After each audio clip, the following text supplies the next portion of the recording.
अब हम नेक्स्ट कर रहे हैं सिंगुलैरिटी। सिंगुलैरिटी के लिए क्या हम देखते हैं, point z equal to z0 is called to the singularity of F Z. कब हम बोलेंगे कि इस पॉइंट पे जो है फंक्शन क्या है, फंक्शन के पास क्या है, सिंगुलैरिटी है। जब फंक्शन एनालिटिक नहीं होगा, not analytic at z equal to z0। जब कोई एक पॉइंट मिल गया हमारे पास जहाँ पे फंक्शन एनालिटिक नहीं है, तब हम उस फंक्शन को क्या बोल देंगे, डायरेक्ट सिंगुलर फंक्शन। तो हमारे पास सिंगुलर फंक्शन में हम कैसे देखते हैं, जो हमारे पास न्यूमरेटर है वो किसको जाना चाहिए, इन्फिनिटी को, डिनोमिनेटर ज़ीरो।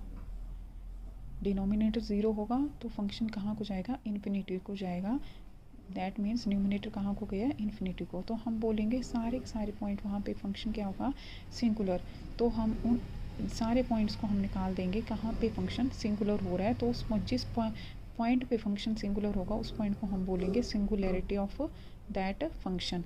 तो हमारे पास सिंगुलैरिटी भी दो टाइप की होती है। एक होती है हमारे पास, दो टाइप की सिंगुलैरिटी होती है हमारे पास। एक होती है हमारे पास आइसोलेटेड सिंगुलैरिटी, और दूसरी होती है हमारे पास नॉन आइसोलेटेड सिंगुलैरिटी।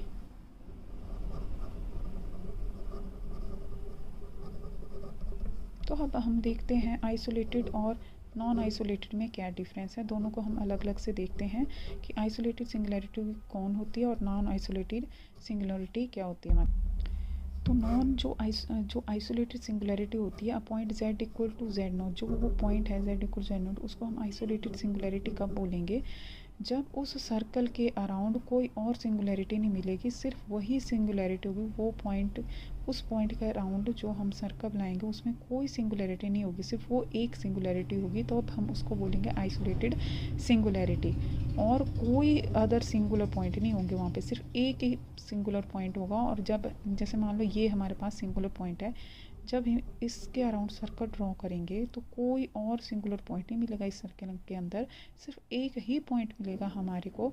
तो उसको हम बोलेंगे आइसोलेटेड सिंगुलैरिटी। एग्जांपल करते हैं, एफ जेड फंक्शन ले लेते हैं। एफ जेड क्या ले लिया हमने यहाँ पे, 1/z-1।